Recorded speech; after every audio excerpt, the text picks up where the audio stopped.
So when I come to meet you, I don't come to meet you as Palestine versus America. I come to meet you as Hamze with Allah. And we are not ambassadors of our whatever. Because the truth that we are not. We are in many ways actually oppressed by the systems that we are asked to represent. It's a bit of internalized oppression. It's a bit of not being authentic. Welcome to How to Trust Yourself, the podcast for anyone who's done with the endless second guessing and ready to tune in to your inner guidance. I'm Anna Holtzman, and I get that feeling of trudging through life like you're wading through mud, trying to figure out which way to go. In my 20s, I spent more time asking what should I do with my life than writing about crushes or bad dates in my journal. I've tried on a lot of answers: architecture, publishing, editing reality TV for a decade, and finally landing on therapy and coaching, helping people like you connect with your purpose. But here's the thing I've learned through all those twists and turns. Trusting yourself is the key to moving forward, even when the path feels messy. So if you're ready to stop doubting yourself and start listening to your gut, you're in the right place. Let's dive in. Welcome back, dear listener. Today's episode touches on different topics than we usually cover, but at its core, it's about the same themes: how to trust yourself, connect with your values, and stay authentic, even when it feels risky. My guest today is Hamze Awawde, a Palestinian activist and writer whose work focuses on peacebuilding. In our conversation, we explore what it means to build trust when it seems impossible, how to stay grounded in your values when faced with power imbalances and demands for unity, and how to move beyond the stuckness of fear into a deeper connection with our own humanity and the humanity of others. We also talk about the discomfort of honesty, how speaking your truth can alienate some people and even cost you friendships, but ultimately leads to more genuine and authentic connections. It's a conversation about courage, complexity, and the ongoing practice of seeing ourselves and one another fully. I'm honored to share it with you. Hamze, welcome, and thank you so much for being here. It's such a pleasure and an honor to meet you. Thank you for being here with me and with these listeners. Thank you for having me. And you are right now in Italy, is that right? Yes. Yes, and I'm here in New York City. And I'd love to start by just inviting you to introduce yourself to listeners who may not be familiar with you or the work that you do. Who are you? What is the peace work that you do? And also, what led you to this work? So my name is Hamze Awawde. I was born in Palestine. I lived in the south of the West Bank. It's hard for me to define myself because that's already putting myself in boxes, and I think it's a mistake we do all the time. But I can put it this way: I was, by accident of birth, born as a man in Dura. It's a town in the south of the West Bank. I was born to a Palestinian family. I was born Muslim. But I'm trying to find out who I am in life, and trying to do what I think is ethical and what is human in every possible way. And I think this is peace work, not necessarily in a political, strategic sense as people define it. It's just a way of life, just who I am, and I am authentic to myself. And I think this is the how if everyone lived in the society this way, there would be naturally peace. Absolutely. I agree with you, and I so relate to the way that you describe by accident of birth. These are the the factors and the features and the characteristics and the way that so many of us are taught to, or we experience people relating to the world, is as though our identities are so fixed and that there's no way of existing in any other way. But I very much relate to the way that you described it. Yeah, no, it also like the problem is people make it like an idol, like a god that they have to worship their identities, while each human is unique, and this is something we should celebrate and live with. We can still be these identities, but in our own way and from our own experiences and our own soul and mind and generation and all of that. But the moment, yeah, we start being loyal to these names and concepts, um, then we become these concepts, but it's not who we are exactly, because we are some of this, maybe we are fully this, and it kills diversity.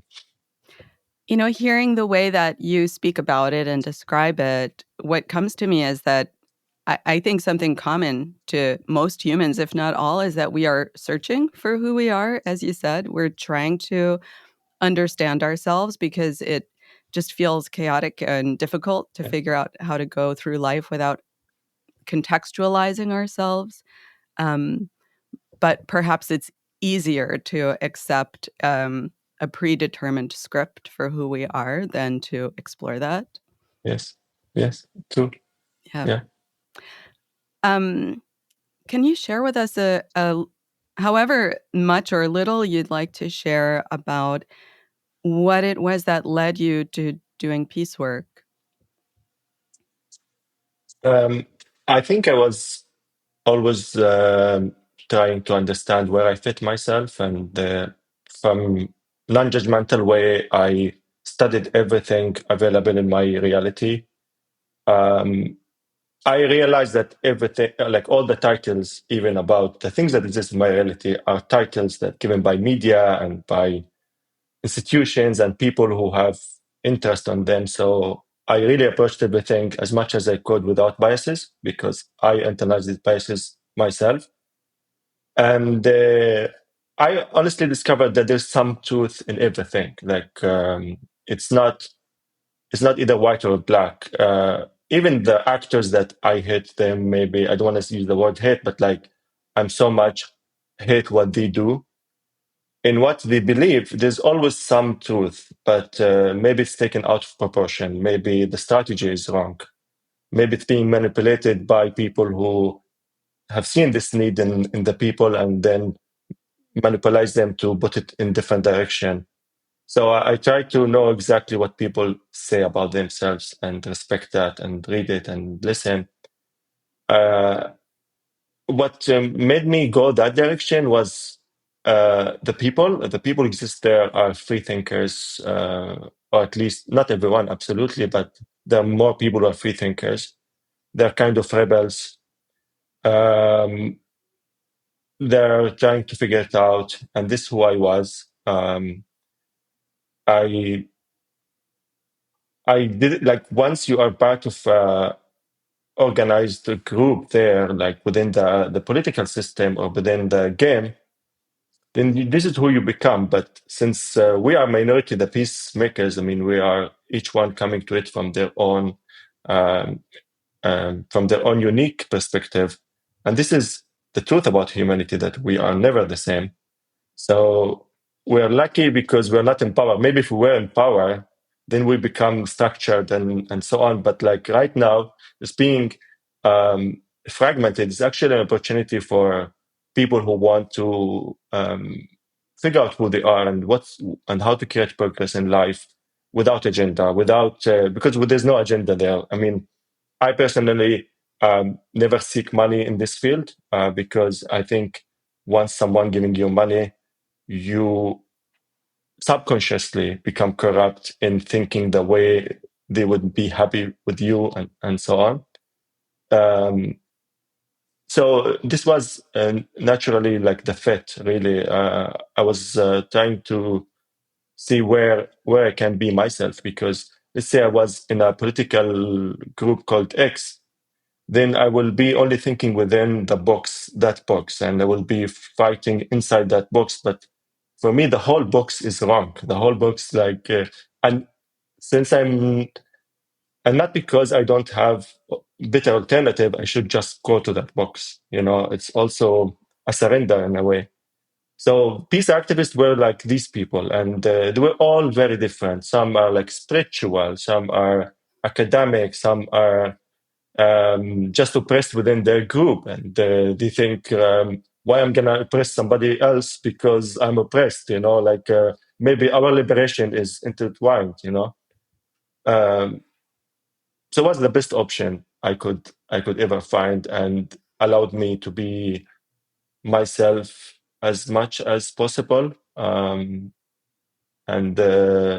met people from all diverse groups, and went back to the concept that we are people. Like, we are people, and whoever told us something else had an agenda on us, and we lost on the way too.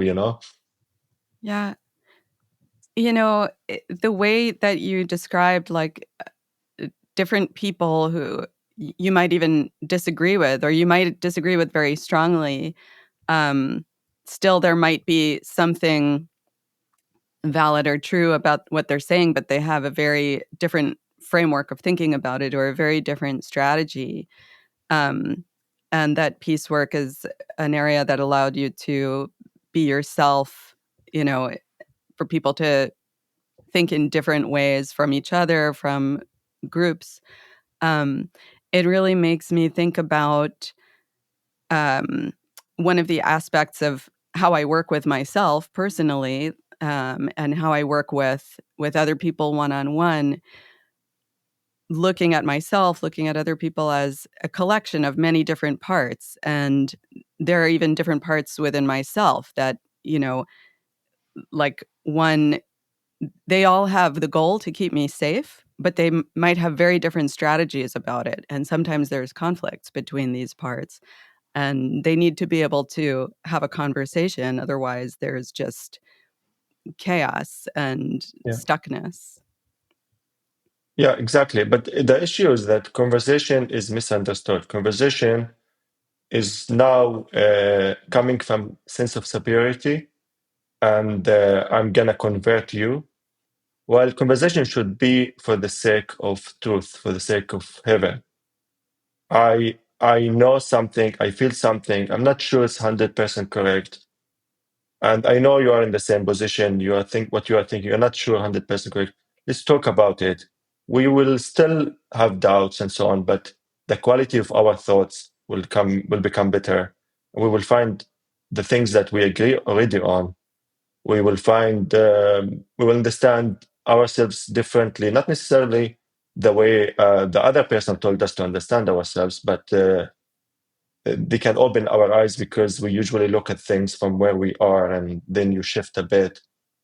So conversation should be redefined, like, not for the sake of winning. And honestly, the majority, like, of the conversations I see nowadays, maybe because of social media, maybe because of media, maybe because it helps somebody that it stays this way, that people discuss for the sake of winning.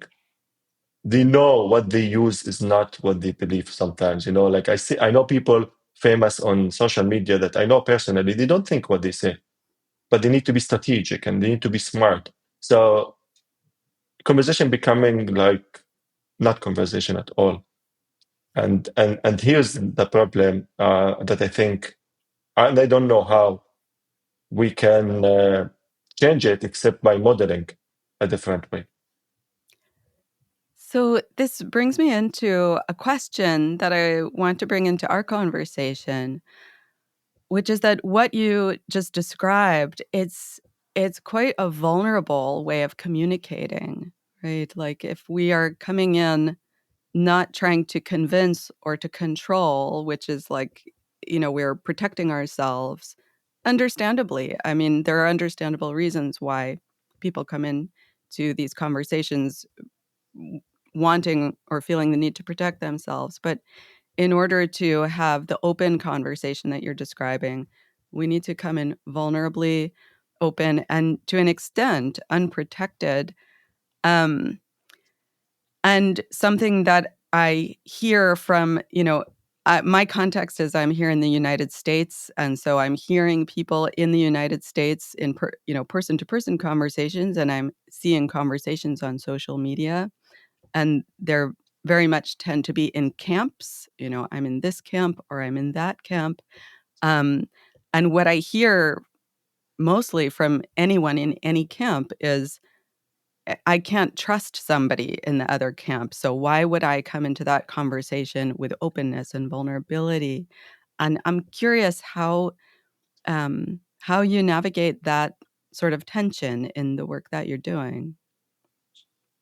Yeah, it's really one of the tragedy of the space that yes, I mean we know how things should be, but we still haven't figured out many strategies and many ways to deal with it. But I have a story. I was approximately a year ago in Columbia University, and Columbia was the center of the news, and the most tension was there. And I was surprised that the room was full, and I was surprised that the room was full by Arabs, Muslims, Jews, Israelis, left, right, like all kind of people. And then I was, after the event, and everyone really was comfortable. Everyone talked to me. Everyone thanked me from all these sides. Everyone asked me if I can come to speak to their group. And they are opposite groups, like they are the one fighting on the campus. And then I asked the student who helped me organize the event, why all these people came. And we were trying to figure out why they came, because there's nothing special about this event. Like there are so many events where no one come or come certain group.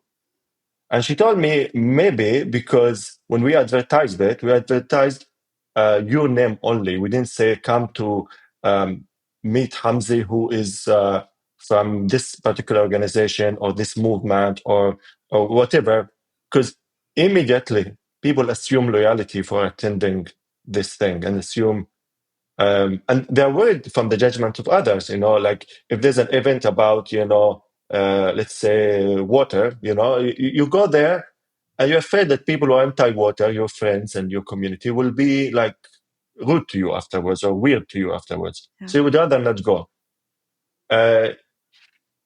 So this told me something about, that strategy accidentally, worked, was not strategy, was just an accident that it worked.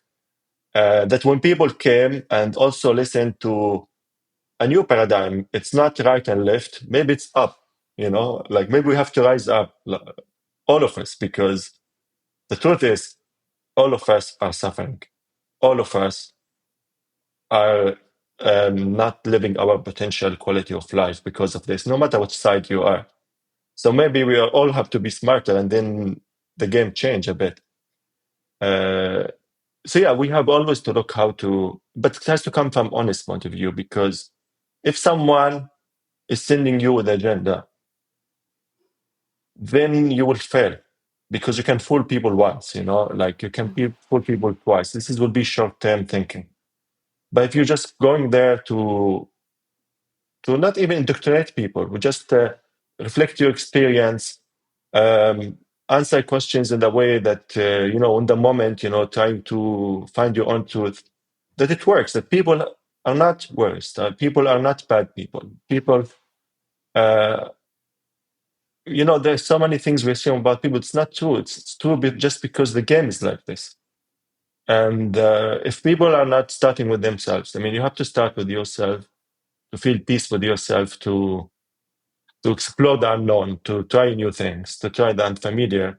I think there's so much potential there, so much potential that will keep us safe from whoever in the government, whoever really will keep us safe from AI, keep us safe from anything that we feel threatened, because there's no much power than the human brain and the human empathy and the human shared struggle in just life that we live in planet Earth, Yeah. Uh, so I think if people, and there's a crisis now. There's a crisis. Like maybe in the past things were bearable, but I hope people don't find things bearable because adaptation is not the right strategy.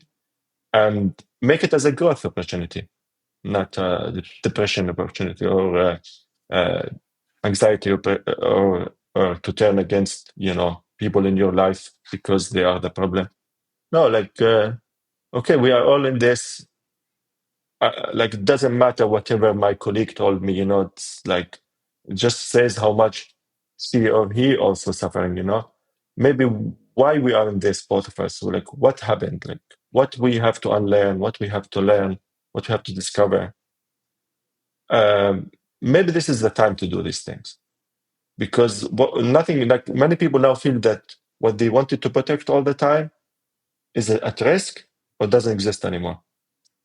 So it's a freedom. It's an opportunity to do something we always wanted to do.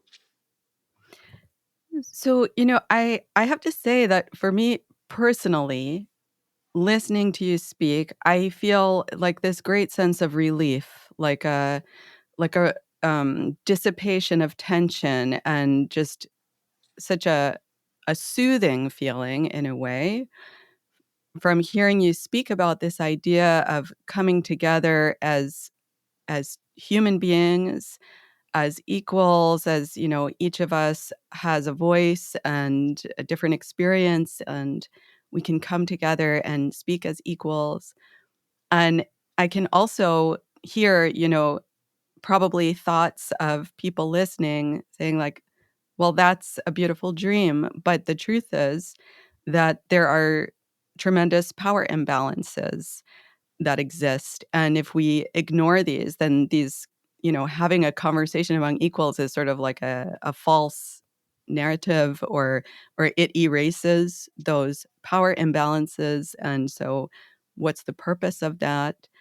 Um, and I'm curious, yeah, I think for a lot of people, I can only say in the States because that's my context, there's there's an idea going around that peace is at odds with justice, or that open communication, equally listening to one another negates um, bringing justice to these power imbalances. So I'm curious how you think about that, how you speak about that.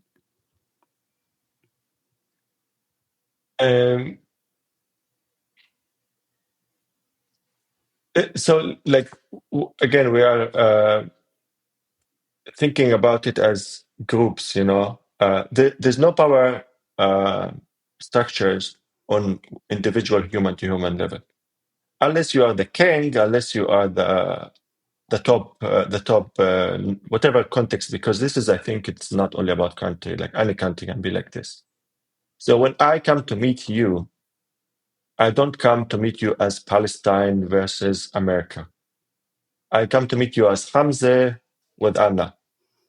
And we are not ambassadors of our whatever.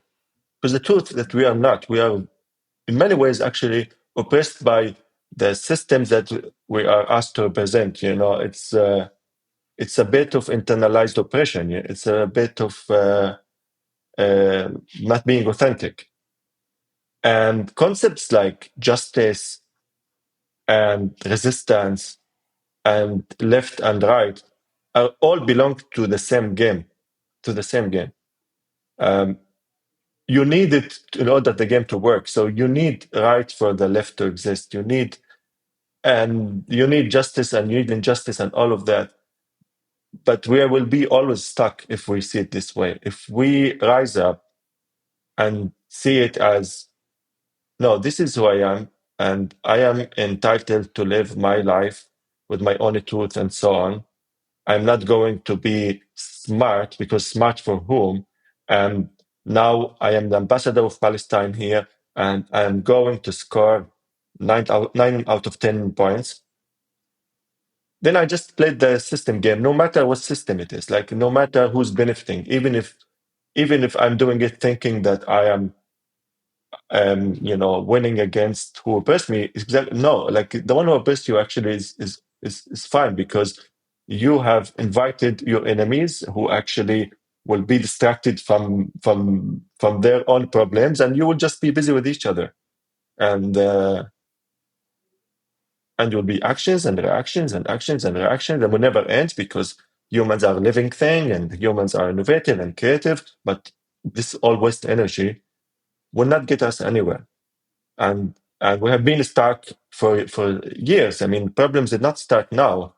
Um, just now, people maybe more aware of issues like anxiety, mental health, and equality, and so on. And they're not doing progress on these things, and um, they are finding issues linked together. But then, even when they found the issues linked to each other, they try to group and to try to. But no, it's you have to go back to the individual, and I'm not saying everyone should, because maybe this is it's a beautiful dream. It's true. It's a beautiful dream, but all the great things happened in history because there was this big dream, that the North Star that people marched for. So when people ask me, when you tried to solve the Israeli-Palestinian conflict, how naive you were, I told them everything beautiful I achieved was because I had this higher goal. So if I didn't have such a higher goal, all these small things would never happen. If I had these small things, I would have had much smaller achievements. So the bigger your dream, the bigger uh, your North Star, the more you will make progress, because life is evolution. That's true. Like there's no shortcuts to anything except in in commercialized capitalism, where they can invent for you something and convince you that it solved your problem.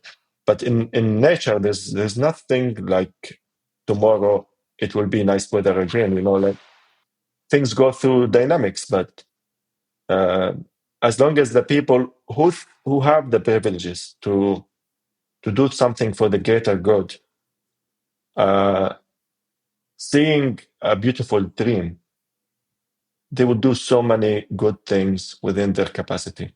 They will maximize their potential. But if they made their potential, their goal very modest, very, very modest, then they will come to it by energy that will not actually lead to much progress. Thank you so much for speaking to that. What's coming to my mind is I'm remembering my own personal experience in the wake of the events of October 7th, which is certainly not the beginning of what's happening, but for me, being in a fortunate situation, living in the United States, I was just kind of living my life, and this event, you know, overtook my emotions and my thoughts. Um, and my first instinct was fear and wanting to gather together with other people that I could feel safe with emotionally.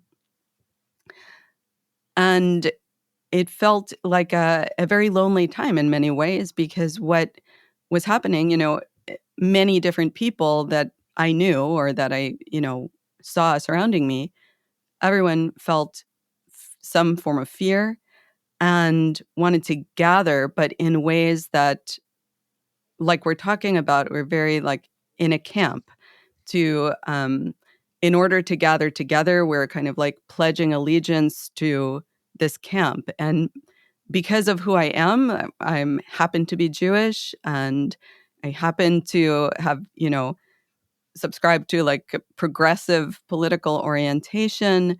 Um, the people in my field were gravitating toward different camps and, different. So it just felt as though, yeah, kind of everybody scattered into these camps. And anyway, so to bring it into the question is that I think when people feel fear and they want to like gather together with and have this allegiance to feel safe, there can be a sense of like if you are a person who wants to have collaborative conversations, wants to have open conversations, who is interested in the idea of peace or coexistence or some sort of coming together, there can be a sense of like you're betraying whatever groups think that they should claim you or that you should be a part of them. Um, is this something that you experience? And if so, how do you navigate that? And how do you find community and belonging?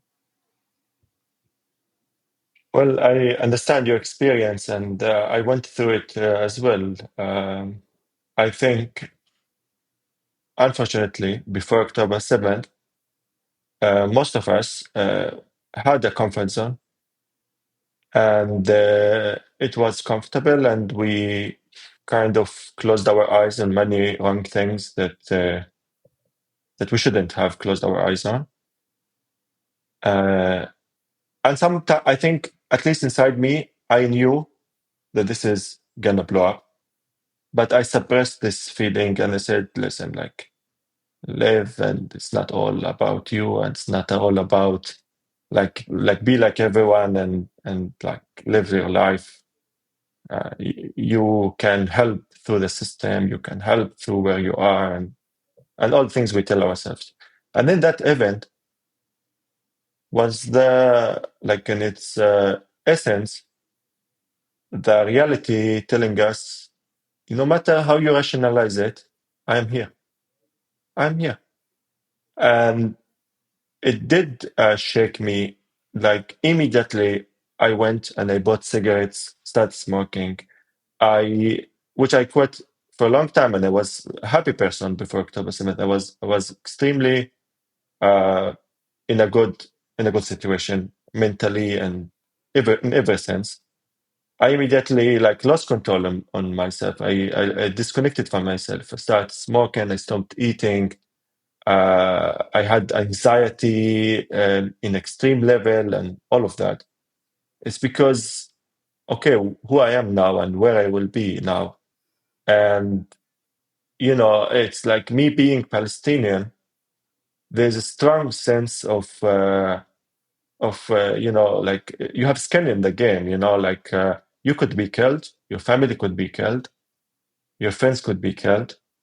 Um, so what can you do? You're gonna go for the safe way, or you're gonna, which is like speak like everyone, do everyone, say, unity, is the most important, which is unity is a lie. There's no unity in life.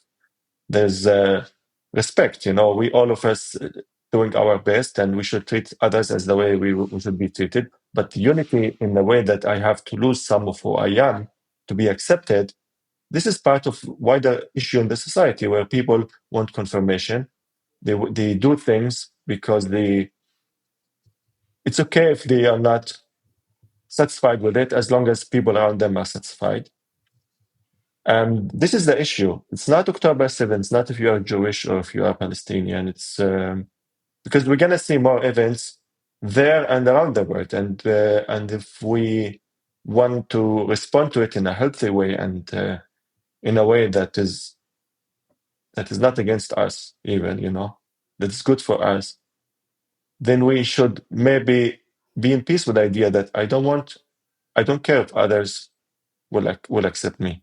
Because what happened, that I didn't do anything, I didn't say anything, I was just silent, and that's also exaggerated my anxiety, because when you have so much to say, but around you, like it's not the environment. Like now, people are your side and their side. Like, well, if you say exactly what you think, you're inviting everyone to be against you, literally. Your side and the other side and observers and everyone will be against you. Then you stay silent, and this is injustice in itself, but it is what it is. And then slowly, I try to balance myself and understand my emotions and understand who I am, because you don't become what events made you. This is wrong. You don't become you who you are, and you'll maybe show it in different ways and in different, but you cannot change. If you change who you are, then you're not a happy person. You're not living. Uh, yeah. So slowly, I started showing what I think, and immediately I got extreme anger. I got threats. I had people calling me Americans, calling me to threaten me for literally saying the most human things. And very often, without using the word of Israel, Palestine, Jew, anything like pure principles. But immediately I started to have new friends, new allies. And the lesson I got that these people should have never been in my life. But actually, now I remember that they were always toxic.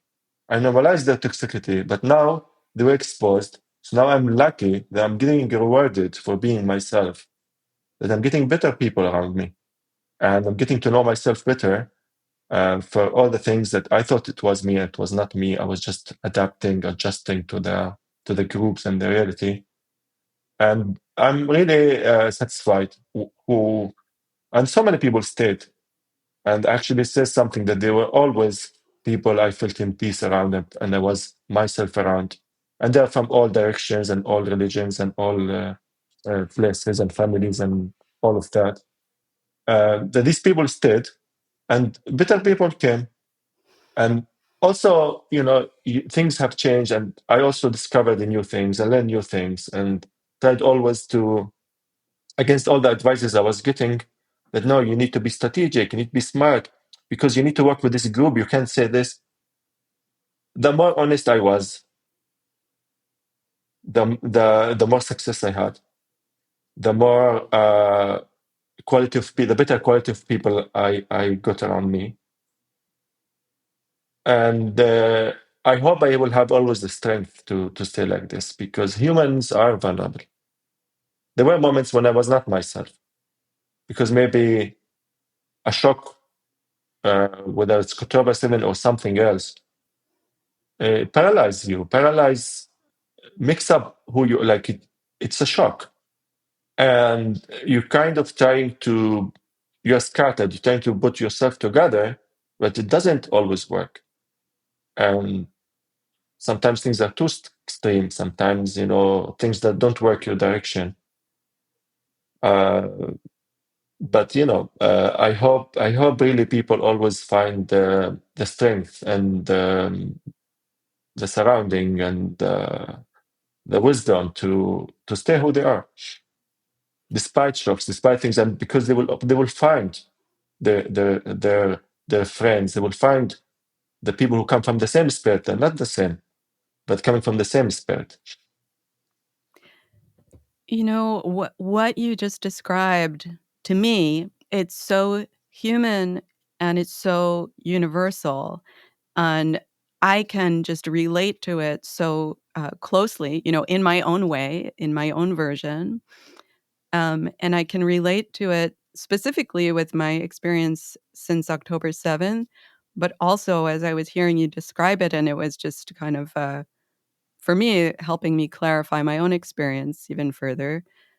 And I was thinking, well, I've thought about this before too. It's not only describing my own version of what I experienced since October 7, but um, experiences I've had at many different points in my life, and completely different types of things Yeah. where something, and even like experiences I've personally had, and things that are more like generational experiences too, where something happens that interrupts, as you said, like the comfort zone.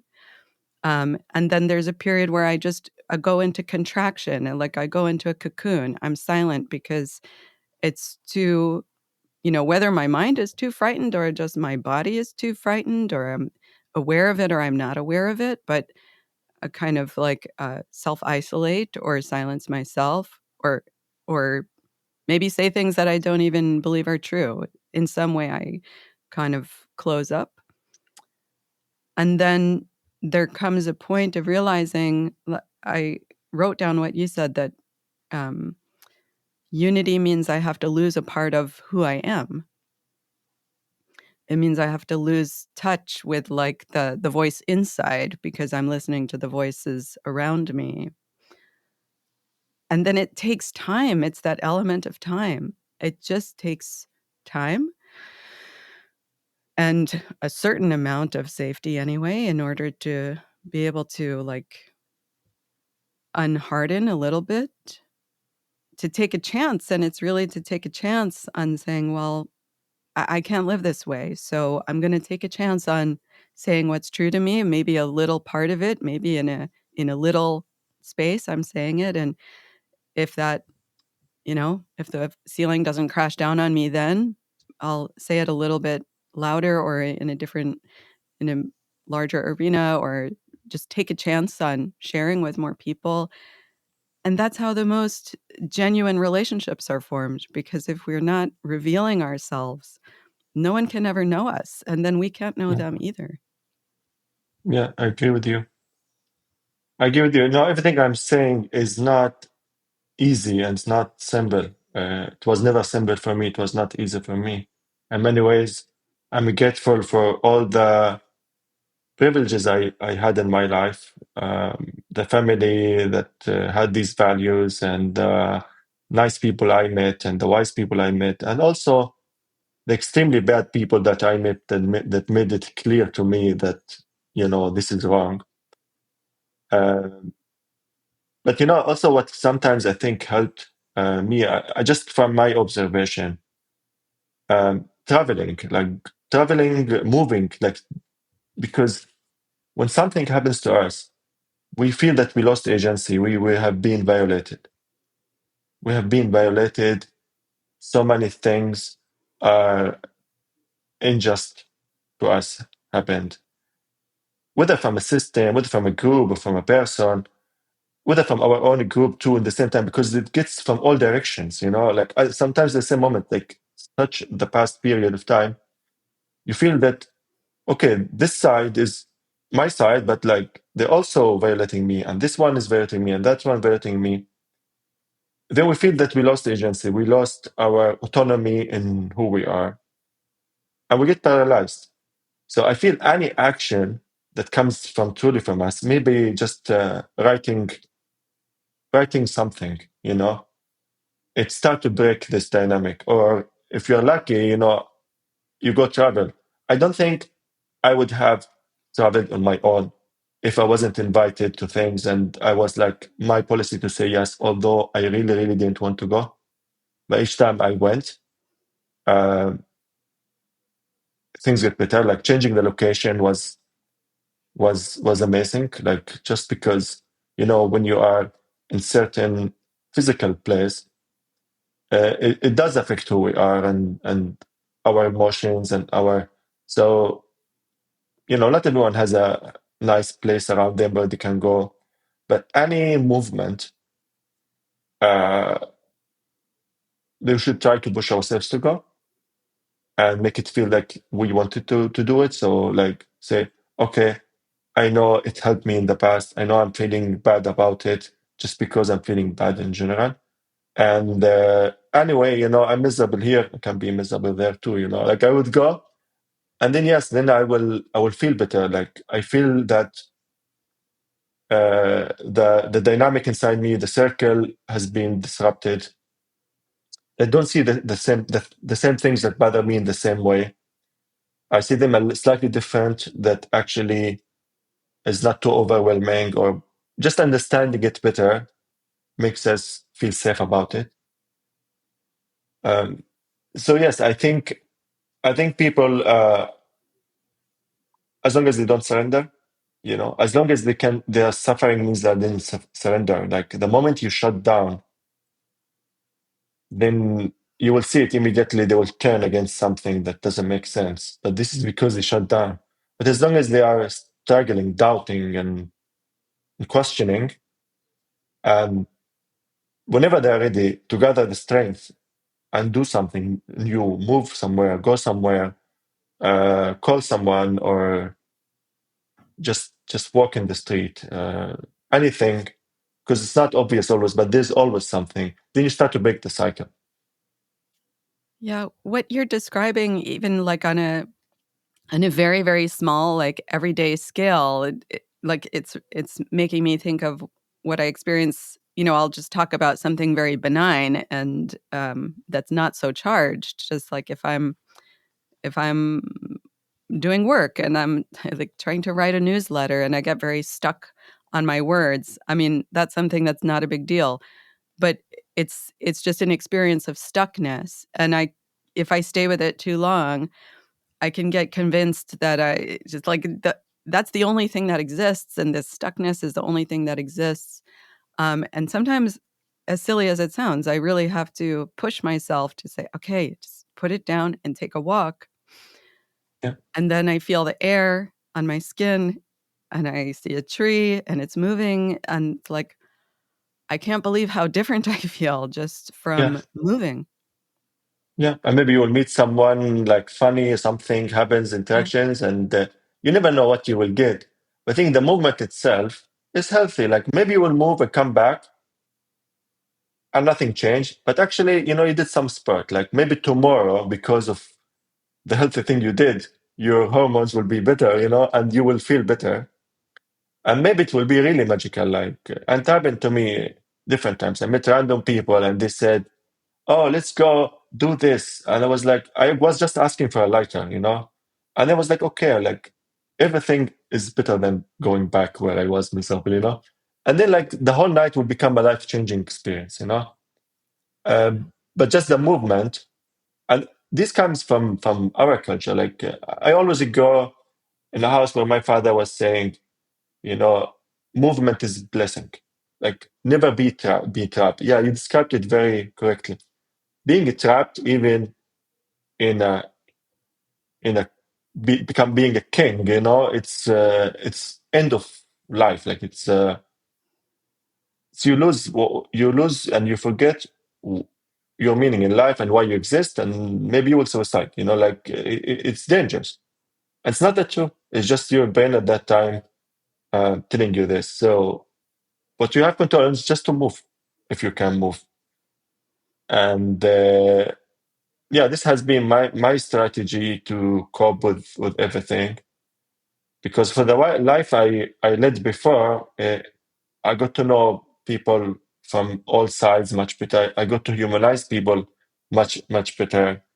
Uh, I lost people from all sides and groups, and I lost people. I don't want to say sides. I lost people, so it was extra painful for me. Like people who are shouting the most, they didn't have the slightest pain that I had.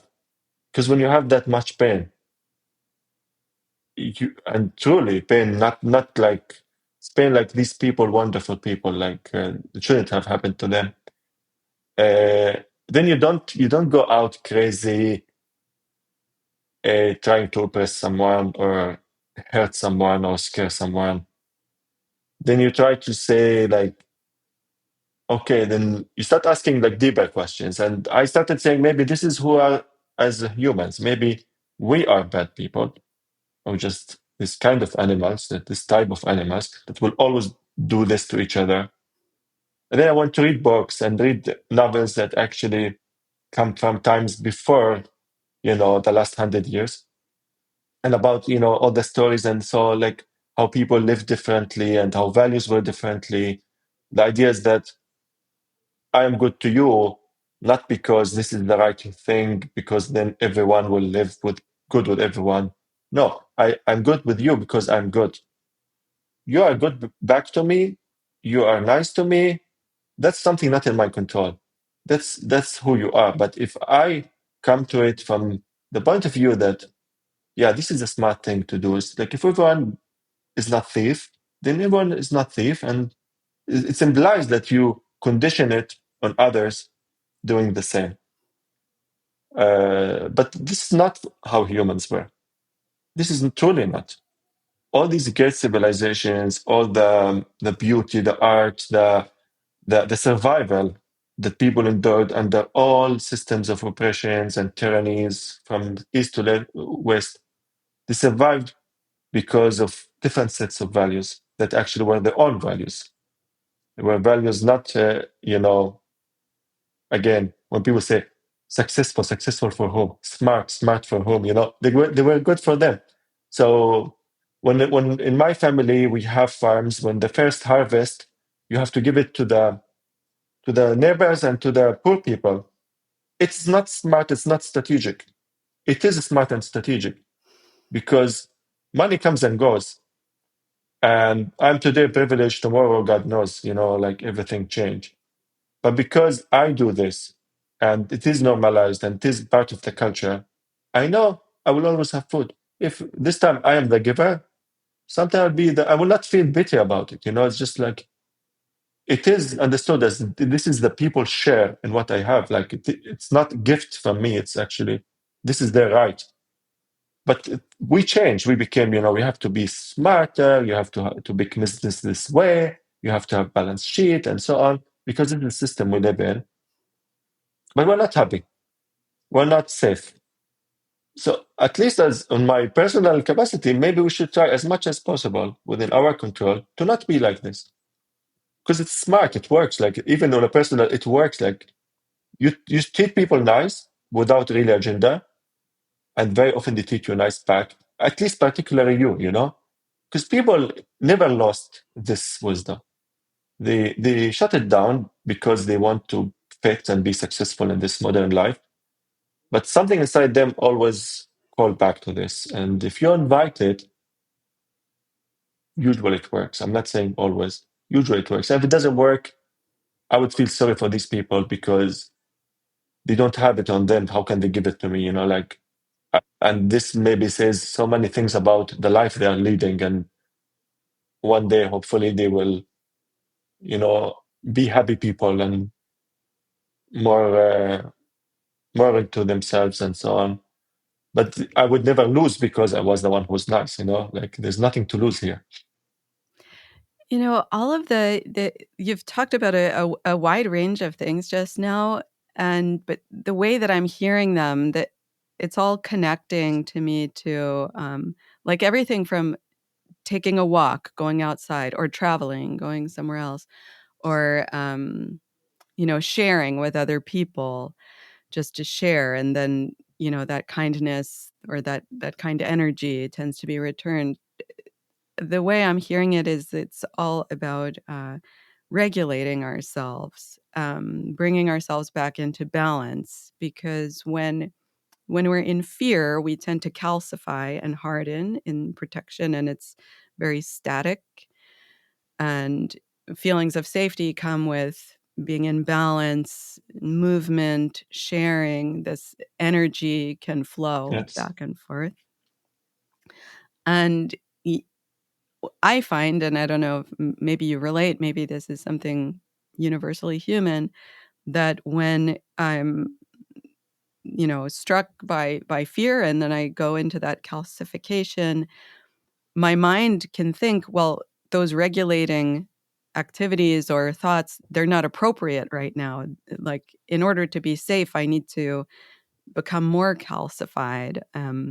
And so like like I was saying before, I kind of need to like push myself to go on a walk, and I need certain practices. Like I just use certain practices. Like for me, journaling is something that is super helpful to me.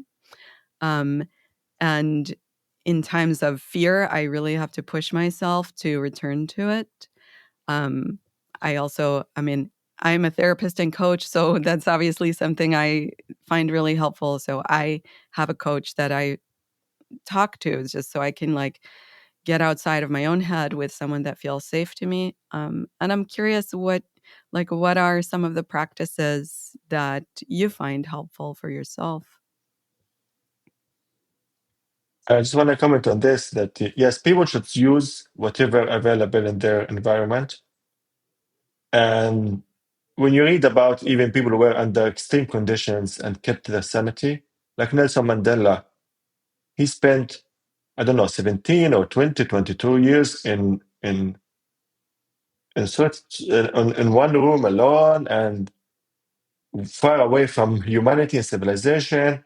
with guards who hate him, despise him, and so on. And he emerged to become the president of South Africa without losing his mind. He used the tools available, so even though they're not visible, he used them. So everyone should use whatever available in their reality. I changed. Like in the past, I couldn't write. I was blocked. Although I write a lot and just lost my words. Like I couldn't write. So I said, yeah, maybe I need to read. So I started to read all sorts of things, things that were not usual. Like I stopped reading, for example, some political strategists, what they're saying, because I was like, yeah, these people brought us here. Like, like no, no, like I'm not looking for a solution from someone who brought us here. Let's go somewhere else. So I started reading old novels. I started reading old political literature, experiences of people. One of the people I admire is the writer of Man's Search for Meaning. Um, when he says, like, even in Auschwitz, he had the freedom to choose his attitude. That no matter how radical the situation is, humans have this freedom if they are strong enough and if they have worked on it to cultivate this ability that they can choose their freedom even in these moments. And after he was liberated, he was not victor. He went to the US, he became a famous person, he became a very successful person. He refused to not write in German because for him, it was not the German that did this to him. It was something deeper and something more tragic about human nature. But also, he speaks about people who survived but did not really survive. They suicided, they died, they were unhappy all the time because they lacked this ability to keep this autonomy on their attitude no matter what situation. Even if you put me, in like even if you wanna kill me, even in that moment, if I have always worked on who I am and strengthened myself, even that moment I will be peaceful, normal, smiling, happy. But some people, like something small happens and they're freaking out and they, and it is the feeling that you have, but it is also inside you from this wisdom, collective wisdom from all your experiences, to know in principle that, okay, this is what I'm feeling, but also I know it's not entirely true. And I want to zoom out a bit and choose my attitude and choose what's actually, reasonable. And um, so, yeah, it is something we don't learn in schools, unfortunately. Maybe, and I really truly believe, at least in the Palestinian culture, it existed in ancient times, existed until recently. Like when I read novels from 100 years ago or 150 years ago, this was a normalized attitude, that you cannot say, okay, I did this because this happened to me. Where was your autonomy on this moment? Like, okay, what you did, it was you. Like, anyway, like he slapped you, that's fact. You slapped him back, that's also you slapped him back. Like, you cannot say, oh, because he did this, you do this. Like, these things, I think it's more maybe from the movies we see, maybe like this modern life. But we thought that this is who we are always. And I think we have to re-find who we are as people and our cultures and our religions, because everything has been manipulated by just like power and money and movies and people who want to,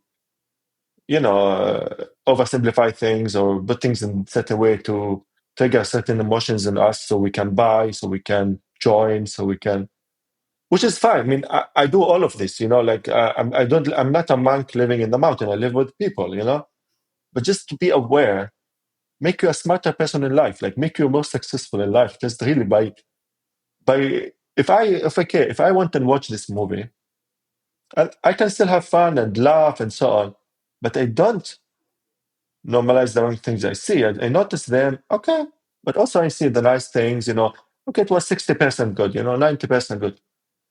I say this was bad or was good, means I haven't understood anything. Uh, so yeah, I really invite people to go past and assume everything they know is wrong. I'm not wrong in the terms that 100% wrong. That so, even like even today, let's say education systems. I have a son. He went to different kinds of schools around the world. The school is built so it can be successful, means it can generate income or it can hire the teams and to make the parents happy and so on. So definitely what they learn there is not 100% the truth. It's a truth, but adjusted so they can survive. That's fine. I mean, this is life. Doesn't mean we shouldn't send our kids to schools. But also when a child tells us something is weird or they don't understand, acknowledge it. Say, yes, actually they told you in the school because we live here in Italy now, and the culture is like this, and the situation is like this. So it is their truth. Plus, the government would love it to be this way, and plus, we are in this region, so they have these tendencies. But you are also fine to see it differently. Like a child said, no, I don't get the idea. You said that there's, like my son told me the other day, you said that there's no one truth in life. So how come there's one God? Hmm. And I told him, it's a good question. And it's a really smart question. And I don't know. I don't know. It's a good question. But to come to them, no, like, what's wrong with you? Like, there's one God. Then I'm telling him, don't think, man. There are certain things in life you don't think. So you don't think about politics, don't think about religion. So they can easily indoctrinate you things and you are stuck in life. We are all so influenced by the voices around us, and that's just human nature. That's kind of Yeah, how we are. Um, I'm so grateful that you contribute your voice so that your voice is one of the influences that I get to receive. thank you. And I'm so grateful to be having this conversation with you. I see we're almost at the end of our time for this conversation, but I do have 3 more questions I'd love to ask you if you have the Yeah, time for sure. it. Yes. And the first of those is if there is a message that you're personally passionate about spreading through the work that you do, through your voice that you're contributing to the conversation, how would you describe what is that message?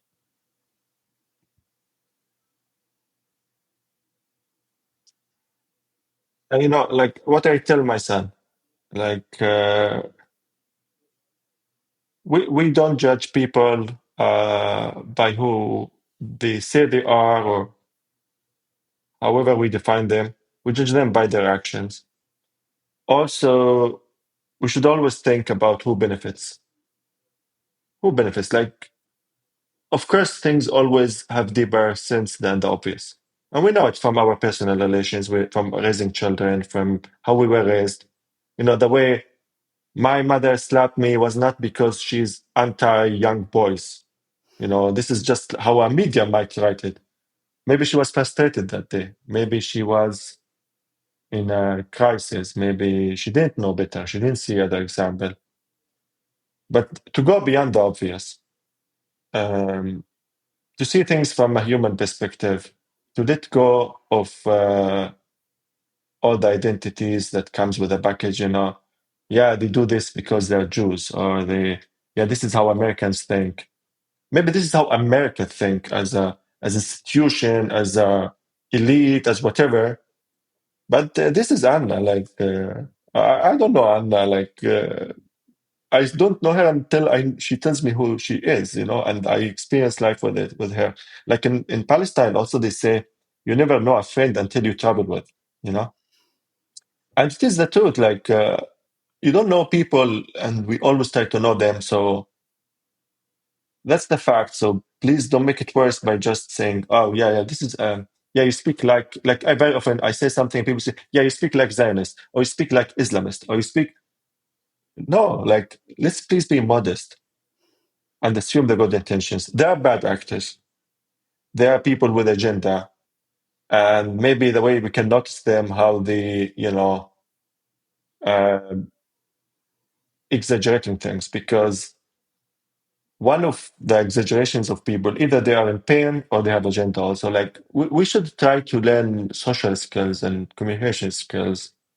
Step away from media, honestly, and social media as much as possible. I shut down my Twitter and my Facebook. Twitter, because there's certain class of people there who work for things and have agenda all the time, and they're never vulnerable. So I like Instagram because it's the most place where I see people vulnerable, and it's not only what they think. And when I see an account that just boom, boom, boom, like sharing videos and horrible images, that's nothing to to build anything on. But people who are really showing who they are and start to understand people in multidimensional, I think we will be in the right way to make our lives and our societies and our countries a better place. Challenges are increasing, but we also can get, this the saying that I don't pray for smaller problems, I pray for wider shoulder. So to try really to strengthen ourselves, and I think it will be fine. And I think no matter what happens, if we are really focused on ourselves, with our values, we should show it by examples. I hear people on the right telling me this is how people should be, this is how society should be. And I say, like, okay, but I don't see it on you. Like, I don't see you living these values. And people who call themselves liberals or progressives or what, I don't want to know your title. Show me by example. And then I will know if it's for me or not. But just everyone wants you to start, or we want you to be a better communist or a better capitalist, or like, show me the example so I know if it's something I will affiliate with or not. And finally, I think people neglected the element of ethicality. People no longer also discuss if this is ethical or not and making it as an important factor. They discuss if it works or not, if it's smart or not, strategic or not, assuming all the victims in the way is for the greater cause. And whatever ethical standards people live with, I'm not saying that there's one ethical thing, but I wish people still bring it to the conversation. What is ethical? Because sometimes it's unethical to say, like, if there is 5 children drowning and you want to be smart, then you will not risk yourself and they can die. But if you want to be ethical, even though they're not your children, you might risk yourself to, like, so people know their ethics and they should always try to improve them, but also use them, even small level and also bigger levels. Thank you so much, Hamza. There's so much richness to be digested from what you just shared with us. Um, for me personally, my interpretation or a takeaway that rose up for me is that the path to connection is through vulnerability. Absolutely. And being comfortable with it and have peace with it. Peace starts from within, and then really things become easier. Yeah, I very much in my own way share this notion that it comes from within, that really it starts with vulnerability with ourselves. I think this is actually more difficult than it sounds, to be vulnerable with ourselves. Yeah, it's a journey. Like it takes years to work on it, and Yeah. people skip it. People skip it, skip it, Yeah. skip it, skip it, because maybe the pain is so big. So I have empathy. That's why empathy is important. I know people in intimate way who, like, yeah, I recognize this, but it's not the right time. It's too big. I'm not gonna go to this retreat or therapist or whatever because it's huge, And it is their choice and autonomy. So I never go further. I never suggest again. But in the way I see it myself, that today is easier than tomorrow. Tomorrow is easier than after tomorrow. Delaying is not a strategy. This actually leads perfectly into my next question, which is if there's someone listening to our conversation right now and they're feeling inspired by the words that you're saying, and perhaps they have felt stuck in a mode of living where they felt they had to conform to a group mentality in order to get through life, but they're curious about exploring a different path, but maybe they also feel fear or overwhelm, or they just don't know like where or how to start. What would be a word of encouragement you would offer to that person? I, yeah, it's. I want to make it a cliche because, like, every time I changed, it was because a crisis happened. So I don't know how much agency I had. Like, and I'm sure everyone is in crisis, in different, like, personal crisis, national crisis, crisis on the community. And if a crisis is an opportunity, they should tell themselves this is a crisis. Each crisis is an opportunity to learn, opportunity to get to know ourselves, opportunity to get to know other people. So depression and anxiety is not the answer,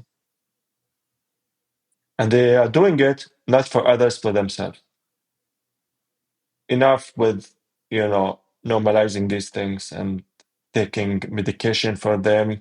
When I'm not against medication, but it's not always the medications. Like, you can see it when I come to America, how medicated people are. I mean, I live in Italy. I come from Palestine. We don't have 90% of your medicines, and we are happy and we are alive. There's obviously something wrong there. So it's not the solution that our conscience is calling and we go and just take something to live with it. Then maybe we should go to the roots. And since no one is comfortable, or like most of the people I know are not comfortable now, then yeah, start the journey. Start the journey. It is painful, it is complicated, but it's life and exciting and fun. And each victory brings us back to our confidence. Each victory gives us meaning in life. And when you test this, you don't care if you die now or in 100 years. You don't care because you are really living. You're not passive. You are not unfair to yourself. Therefore, you become unfair to others. That's okay. I had this job. I was the most successful person in this department, whatever. And now, oh, I'm victim. No, you're not victim. You're not victim. Like, you are also you also can be survivor, a person with agency. Okay, you were there. It's a fact that you have skills, that you have mind and so on. And go into journey. Why this happened to you? How come you ended up there? Was it the right choice? What went right? What went wrong? What happened that you were dismissed overnight like this? And how you should do it better now? And how you can share this knowledge with others from the sharing point of view. Get others to give you feedback also, because our analyses are biased in many ways. So then, like, this is how we can make it make the hell enjoyable. Make it easier for us, because what's coming is hard. There's a lot of changes happening, and they would cause much more changes because there's when that earthquake happens, there's a lot of consequences and other earthquakes and so on. So you can't have control on any of that, but you have control on yourself to make yourself agile and adjustable, because you're connecting to yourself and you're not feeling victim. Thank you. This conversation for me brings me to feel more alive, connecting, taking a chance Okay. on reaching out and connecting with one another. That feels like aliveness to me.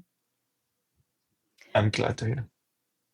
Thank you. And finally, if you would like to share with the listeners, where can they follow along with the work that you're doing? How can they support the work that you're doing if there is a way? So I'm on Instagram. You can follow me there, but I don't like even follow. We are their community. I tend to follow back any legit account that's really organic and authentic, because I don't see it as following. I want to also learn from the people, and I want to read what they do and see their life, and it's always teaching me something. So they're welcome. I would love to join them, and they join me, and let's go through the journey together. I change over time. I try always to learn and improve, and I don't hide it from people. I'm not intimidated by showing different, sometimes opinions or things. Never take me literally. This is only my truth. This is my own living experience, and it's shared by my culture and my history and my unique journey. So just take it as a story. Sometimes you can understand me also differently, because actually I'm not explaining myself better, or maybe in your environment it can be translated differently. So I don't like anything to become God, or anything to become, idealized. But yeah, let's go on this journey together, and let go of things that doesn't serve us, no matter how big they are. We really can fly lighter if we let go of things that doesn't serve us. And we should not be loyal to anything. We should be, if anything should be loyal to, is our shared humanity. Everything else, we respect it. If I become president and I do 9 good things and 1 bad thing, you respect me 9 times, and you disrespect me once, but you don't say Hamza is good or bad. Like, this is wrong. So let's do it the hard way, because it's fun. It's really fun. It make me survive. It make me strong, and I want to be surrounded by strong people, happy people also. So let's go on this journey together. Thank you so much, Hamze. I'm Thank you. I'm so glad to be connecting with you. I'm so glad to be having this conversation with you, and I look forward to staying connected and learning from you and watching and following along, or being Likewise. together rather than following. Yes, thank you, and thank you for doing this work, and thank you for reaching out. It says a lot about who you are, because we are so friendly far, and it's not obvious that you would contact me. It's also, it's the theory that if you are yourself, you will find your people. Yeah. So you see, it's an example of how we found each other. Yes. From very far away, it was actually we found each other. Yes, So this is thank you what for is. giving me the opportunity. Yeah, Thank you. And just to the listener, this is what is possible if you take a chance. It won't always connect. You might reach out to someone and it might not connect in the way you were hoping, but it might, and it's very much yeah, worth it. yes. Thank you. If you enjoyed today's episode, please do me a favor. Hit that follow button so you don't miss a thing, and leave a rating or review. It helps more people find this show, and honestly, it makes my day. And if you're looking for more ways to trust yourself and start listening to that gut instinct of yours, come hang out with me on Instagram at Anna_Holtzman. Let's keep the conversation going. Thanks so much for listening, and until next time, trust yourself. You've got this.